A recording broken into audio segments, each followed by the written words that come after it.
Thank you, Coach.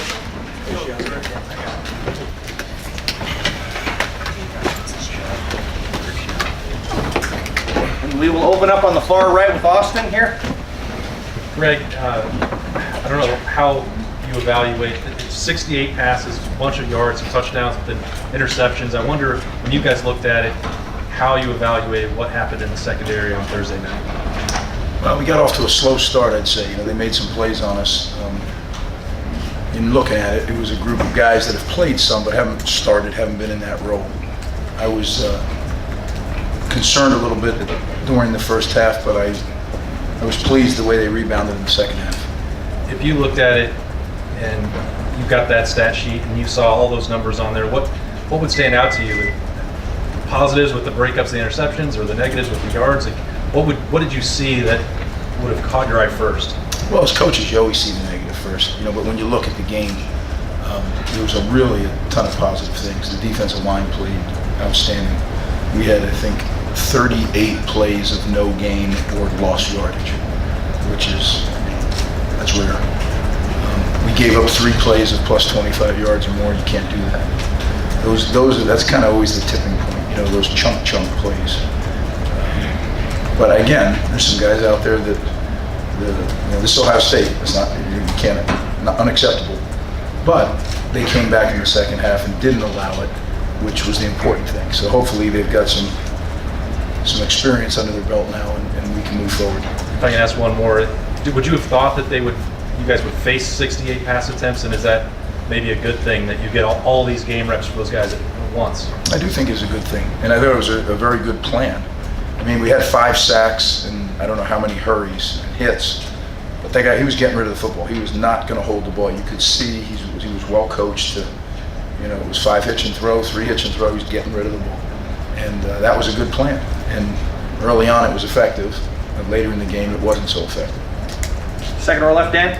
You guys came right out the first play of the game with 5 defensive linemen up the field. How effective do you feel like that package was, and is it something you anticipate continuing to do over the course of the year?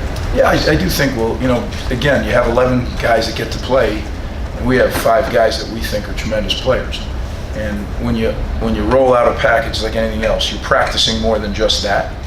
And slowly, when they get good enough, then you roll out another piece of that package and then another piece. So there'll be more to come. It's all part of growing your defense as the season goes on.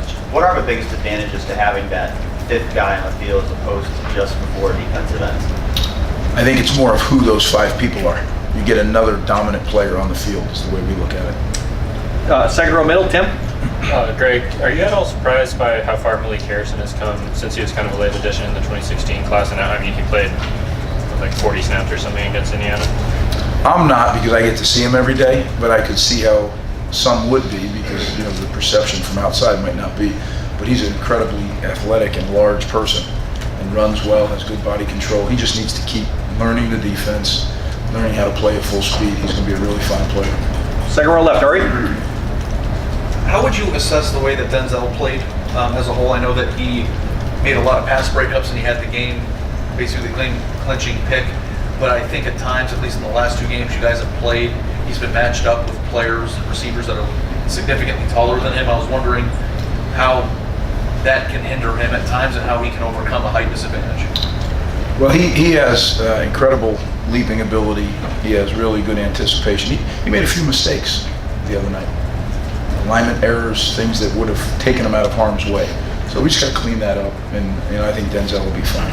Did you like the way that he played overall, and do you think that he has come along during the offseason as what you would expect from your guys' top corner? Yeah, I think when you play corner, it's not the 5 you made that stick out, it's the 2 you missed. Right. And that's the position. If you don't like it, go play something else, So what'll get focused on is the catches, because around here, the standard is you don't allow catches. And we had guys that allowed 8 catches in a whole season. So that's the standard at Ohio State, and that's the way it should be. So we need to rise to that standard. We're not ever going to lower that standard, and Denzel will tell you. He's going to cut out those mistakes, and he's going to play the way that he's capable of playing. He did some really great things, and then he had a couple plays that he wishes he could have back. Front row right, Tim. Yeah, in that regard, Greg, would y'all have liked more just straight up pressure on the receivers coming off the line with that quick throwing game they had, or was that lacking a little bit early?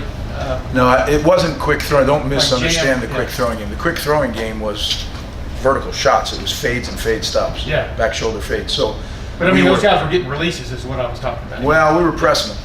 So we started to adjust a little bit and do a little different techniques. We bailed a little bit and change up. So I didn't think it was really that they weren't getting disturbed at the line of scrimmage. I thought we were doing that. Look, you got to give credit to Indiana. They made some tremendous throws and catches as well. So now again, this is Ohio State. Catches are unacceptable.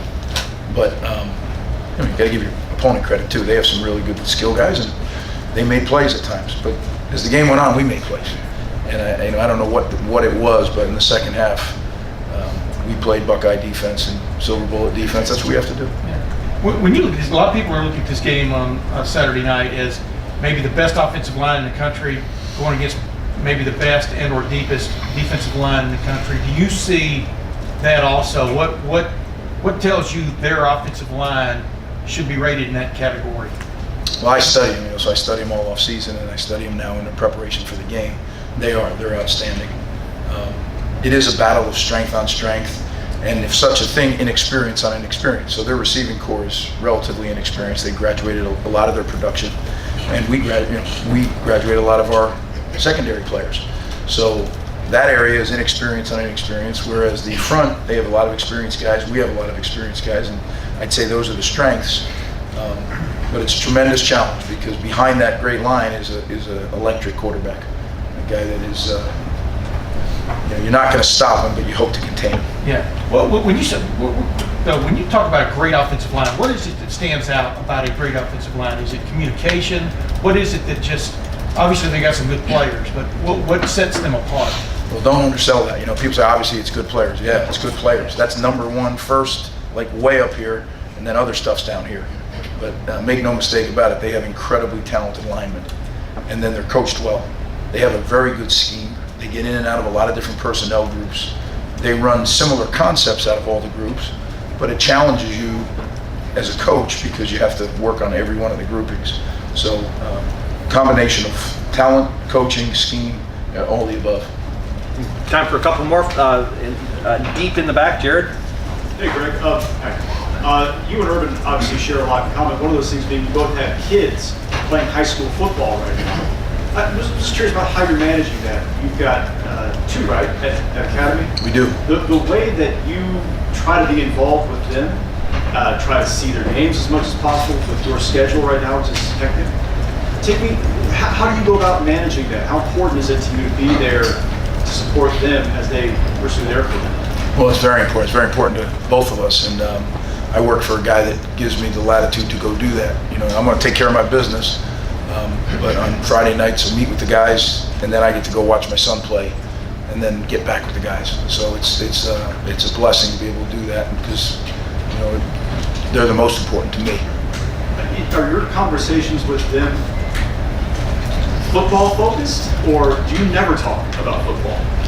No, I try to help them when I can. You can't get involved too much. You don't need a coach and then another coach, right? So I don't know what they're doing, but I tell them all the time, see what you hit. That's my biggest thing. I want them their eyes up, and if they'll do that and have fun, those two things, I'm good.